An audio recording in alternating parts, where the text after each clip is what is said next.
7. E agora nós estamos recebendo aqui nos nossos estúdios a vereadora e professora Maria Diogo, que é a presidente do Sinted, o Sindicato dos Trabalhadores em Educação. É a nossa entrevistada do dia, porque a professora Maria Diogo, além de vereadora, é a presidente do sindicato, e o sindicato tem participado de uma série de reuniões com a administração municipal. A gente tem acompanhado aí várias mudanças, medidas administrativas, novas mudanças que devem acontecer, e é justamente sobre isso que a gente conversa agora com a professora Maria Diogo, que participou, inclusive, ontem de uma reunião com a administração. Professora, bom dia. Seja bem-vinda ao RCN Notícias. Bom dia, Ana Cristina. Mais uma vez, eu que agradeço a oportunidade de estar aqui no Grupo RCN News. Quero dar um bom dia à população treslagoense e, em especial, um bom dia aos nossos trabalhadores e trabalhadoras em educação, os nossos alunos que começaram o ano letivo no dia de ontem, né? Quero desejar muita saúde, muito sucesso para o ano de 2025 e dizer que tanto o Sinted quanto o nosso mandato da professora Maria Diogo estamos antenados aí em tudo que está acontecendo na administração. E nós solicitamos uma reunião com o novo secretário de administração, o Jardel. Participou da reunião também o Pedro, que é diretor do RH, e a nossa diretoria ontem lá no Sinted. Qual que foi o objetivo dessa reunião, professora? As nossas pautas principais é a questão da negociação salarial, falta abonada, horas excedentes, né? E aí nós acabamos incluindo outras pautas, né? Porque, eu não sei se você sabe, mas você sabe que o mês de janeiro é a data base dos professores e dos administrativos da educação. E ficou para a gente sentar agora no mês de fevereiro com o compromisso da administração de pagar o retroativo do mês de janeiro, por conta daquela questão do limite da lei de responsabilidade fiscal. Eles estavam aguardando sair a publicação do último quadrimestre de 2024. Então, nós chamamos o secretário lá de administração já para adiantar algumas questões, porque eu não sei se você se lembra, mas naquela sessão, na primeira sessão da Câmara, que o Cassiano teve lá falando dos 21 objetivos da administração, ele falou que vai cumprir a lei do magistério. Então, para nós, cumprir a lei do magistério significa que ele vai pagar os 13,06, que é o índice previsto para o ano de 2025 para o Grupo Magistério, né? Só para o magistério? Só para o magistério. Então, na data de ontem, nós entregamos para o secretário de administração uma das propostas devidamente atualizada, que era a mesma proposta do ano passado, não sei se você se lembra, em relação ao grupo administrativo, que nós fizemos aquele movimento de rua, e que no início de carreira dos administrativos eles estavam ganhando a menor do que o salário mínimo. Então, a gente fez uma atualização, mas a gente também aumentou os coeficientes de carreira, né, nos níveis de habilitação. E isso é muito importante, porque a gente valoriza esse servidor na carreira, né? Porque é o que eu sempre digo, não adianta receber penduricalhos. O que importa é, de fato, você ter um piso realmente bom, que é o que você leva para a aposentadoria, né? E para o administrativo, além dessa proposta que nós fizemos, que é uma proposta que vai, primeiro, regularizar, mas, segundo, ela também traz essa valorização sobre o aspecto da carreira, né? Que é sempre nesse sentido que a gente trabalha. Mas nós também falamos muito sobre o Vale Alimentação. Você sabe que o Vale Alimentação hoje, da educação, ele tem dois valores distintos. Quem é efetivo ganha menor do que quem é comissionado, né? Efetivo está em torno de R$ 178 e comissionado está em torno de 400 e poucos reais, né? Então, assim, a discussão ontem foi muito boa nesse sentido, porque a administração está fazendo um estudo para ver se iguala o valor do VA, ou seja, traz uma isonomia no sentido não só da educação, mas também levando para as outras categorias. Porque o VA, ele não sai da verba do Fundeb, né? O pagamento do Vale Alimentação, ele sai da fonte zero. Então, ele não entra nas despesas com o pessoal. Em relação ao percentual para as demais categorias fora do magistério, qual que ficou definido? Vocês já definiram algum percentual ou não de reajuste? Do administrativo? De modo geral. Do administrativo a gente acredita que deu impacto, assim, porque eu falo um impacto de carreira de mais de 10%. E aí, mas só que ainda vocês vão tratar desse... Vamos tratar. Não está definido ainda. Nós entregamos essa tabela, mas tem mais 2 simulações também. Eles vão rodar a folha para ver o impacto que isso traz, né? E aí nós vamos sentar novamente, porque o prefeito está viajando para Brasília. Provavelmente a semana que vem a gente senta para estar referendando aí essa negociação salarial do ano de 2025. Deve ser definida até quando, professora? Eu acho que até a semana que vem, por conta do fechamento da folha, né? Eles vão aguardar um pouco mais para fechar a folha, por conta disso, né, Ana Cristina? Porque tem que pagar o retroativo de janeiro. E você sabe que toda vez que isso acontece, quando eles recebem agora em março, que eles vão receber referente a janeiro e fevereiro, vai incidir o imposto de renda, né? O imposto de renda vem e come uma boa parte, porque são dois pagamentos aí com esses reajustes. Bom, além desses assuntos, o que mais que vocês debateram e que é pauta de vocês? Nós tratamos também sobre o Vale Internet, sobre a manutenção do pagamento de Vale Internet para professores. Vai continuar o pagamento do Vale Internet para professores, né? No mês de março, entre o dia 10 e 12, deve ser creditado, porque é creditado na conta de cada professor. Além disso, nós cobramos também os notebooks para os professores empossados, né? Tivemos professores empossados aquele dia lá na posse segunda-feira. E cobramos também para os professores convocados, né? Algum professor convocado novo. Isso também a SEMEC já está providenciando. Então, só terminando de formatar. A comissão de processo administrativo que foi desmontada naquelas exonerações, nas 1.881 exonerações, e que está sendo remontada.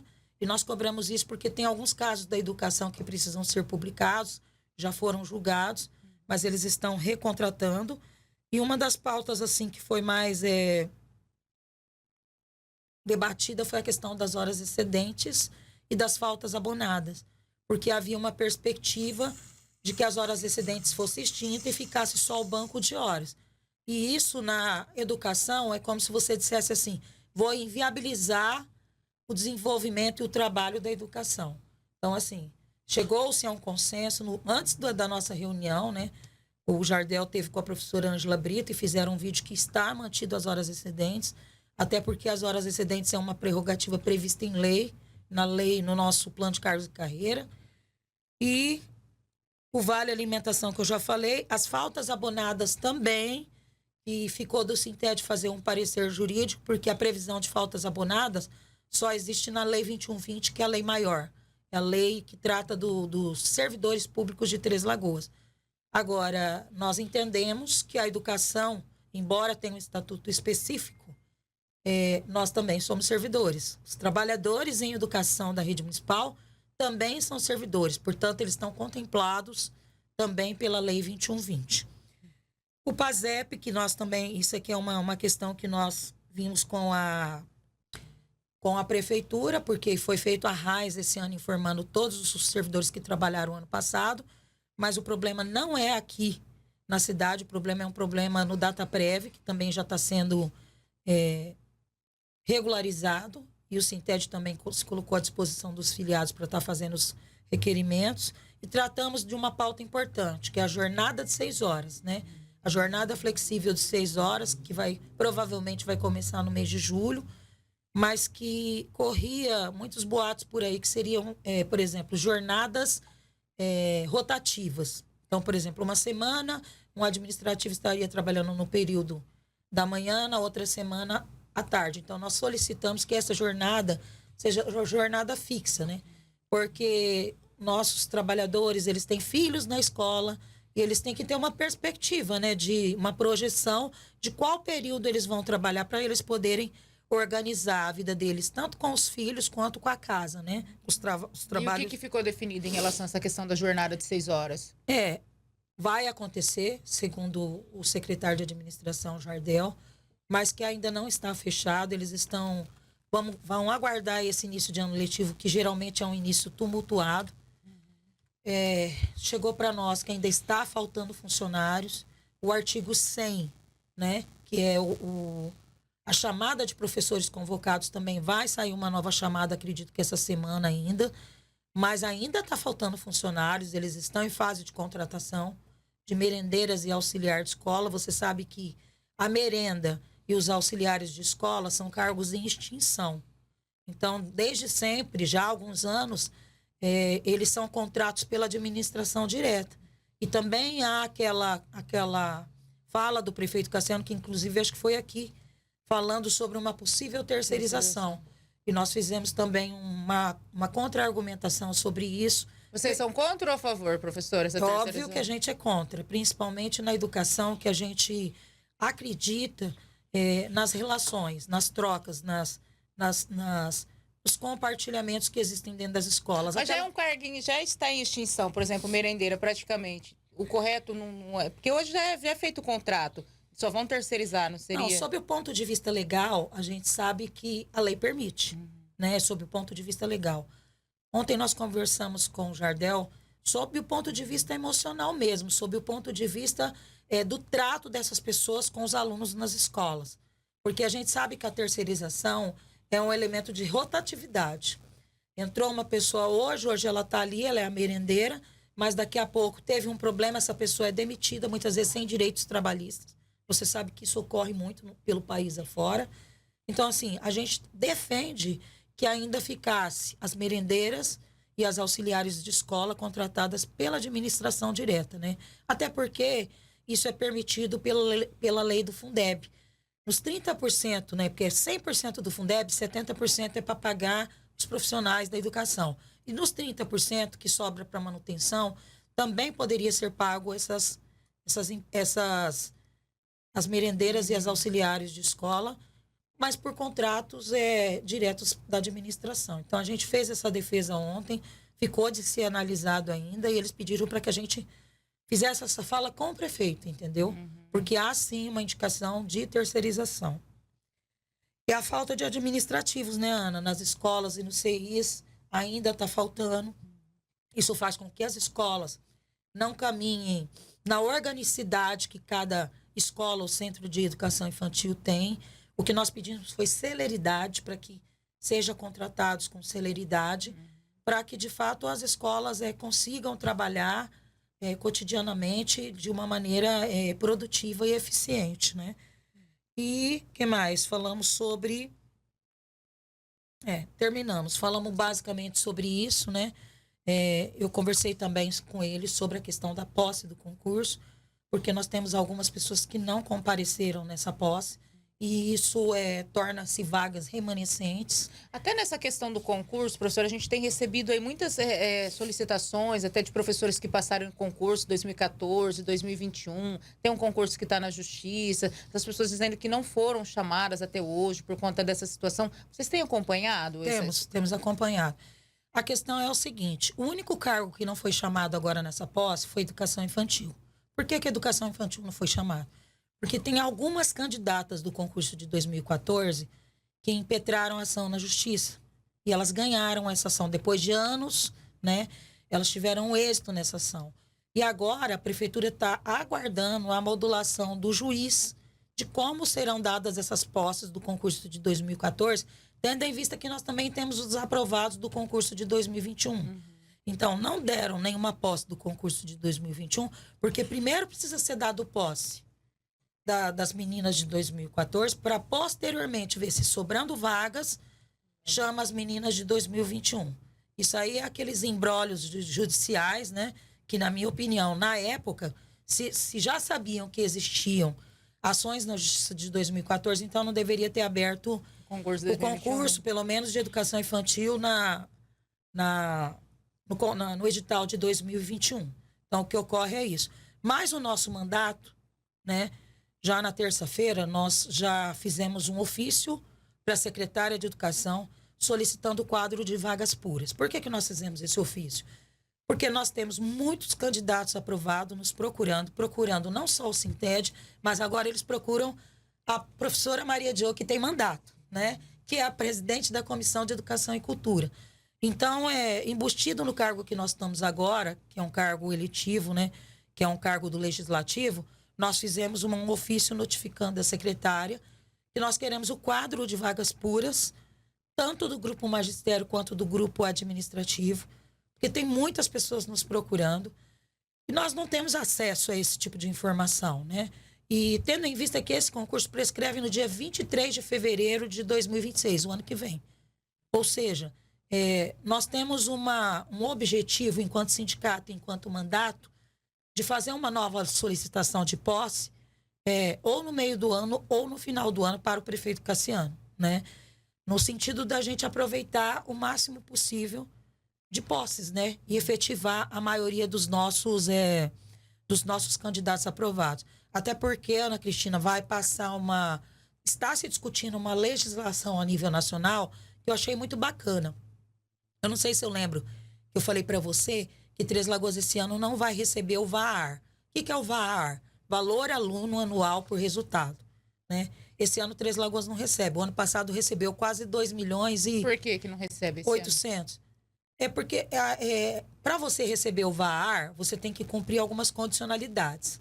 Por exemplo, o ano passado cumpriu a condicionalidade da redução das desigualdades sociais e raciais.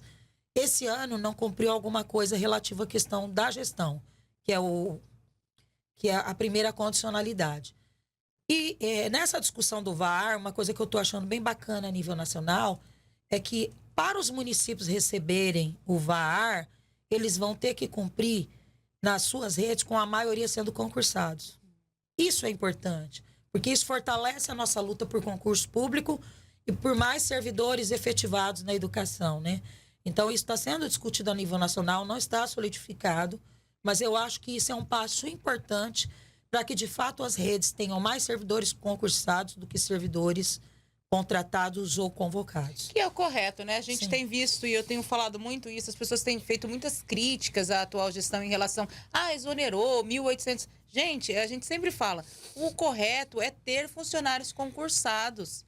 Efetivos, comissionados, não é o correto. Porque entra prefeito, sai prefeito, cada um vai lá, coloca o seu... O ideal é que se tenha a maioria concursado mesmo. Esse é o correto. E as pessoas têm que entender que cargo comissionado, ele é passageiro. Não é justo, eu, porque sou amiga do prefeito, eu ganhei um cargo, a Maria Diogo não é, ela não ganhou. Tá errado isso, tem que acabar com isso.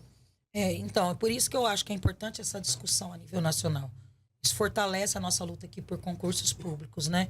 E eu sou uma pessoa muito correta em tudo que eu faço.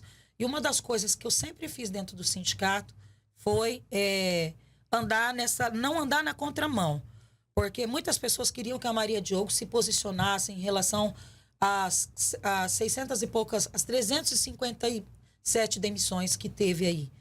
A Maria Diogo não se posicionou porque nós temos casos específicos. E eu tinha, já naquele momento, um ofício na mão do prefeito Ângelo Guerreiro pedindo posse para a educação dos concursados. E mesmo assim, Ana Cristina, eu acabei de falar, está faltando funcionários. Os cargos comissionados continuarão a existir. Sim. Principalmente porque agora auxiliar de escola e merendeiras são cargos em extinção. Então, provavelmente, futuramente, existe essa discussão aí até da terceirização que a gente está tentando fazer que ainda fiquem contratados pela administração direta, tá? E só mais uma coisa que eu queria colocar, que isso também pertence ao nosso mandato. Nós temos uma luta histórica em Três Lagoas com relação ao plano de saúde CACEMES. Quando os nossos servidores, eu não estou falando só dos servidores da educação, estou falando de todos os servidores que pertencem à administração. Hoje nós temos 500 pessoas aposentadas pelo TL-Prev, que é o nosso fundo previdenciário aqui em Três Lagoas. Quando elas se aposentam, elas perdem aquela parte que a administração paga. Hoje é 15%. Hoje quem está na ativa paga 7,5%, né? O servidor paga 7,5%, a prefeitura paga 7,5%. Quando elas se aposentam, a patronal, que é a administração, deixa de pagar os 7,5%. Então, elas passam a pagar 15%. E isso incide no salário, porque retira uma parte do salário. Então, nós fizemos uma indicação essa semana para o prefeito Cassiano, para ele fazer um estudo do impacto que isso teria, porque, na verdade, não entra nas despesas com o pessoal e nem implica no limite da lei de responsabilidade fiscal. Entra na rubrica da Seguridade Social, para que ele nos atenda no sentido de estender aos inativos o pagamento da patronal, desses 50%, que seria os 7,5%. Essa é uma luta antiga nossa. Eu não sei se você acompanha, mas desde que a Márcia Moura saiu, a gente coloca isso nas cartas de compromisso da educação, e isso foi assinado pelo prefeito Cassiano. Então, a gente pediu um estudo sobre isso, e nós estamos, assim, aguardando uma resposta positiva sobre isso, porque isso vai atender 500 aposentados, né? Acredito, não sei se todos queirão, vão querer ter o plano de saúde CACEMES, talvez nem todos, mas só o fato de você oportunizar com a prefeitura assumindo a parte da patronal, e a gente luta por isso porque no Estado é assim. A gente se aposenta, mas o governo continua pagando a parte da patronal. Ou seja, isso é possível, isso é factível. Maravilha. Professora, quero agradecer a tua presença. Obrigado, o espaço está sempre aberto, viu? Eu que agradeço, Ana Cristina, e mais uma vez, um abraço a todos os trabalhadores e trabalhadoras em educação, um abraço à nossa população treslagoense. Aí conversamos com a vereadora e professora Maria Diogo, presidente do Sintede também, Sindicato dos Trabalhadores em Educação.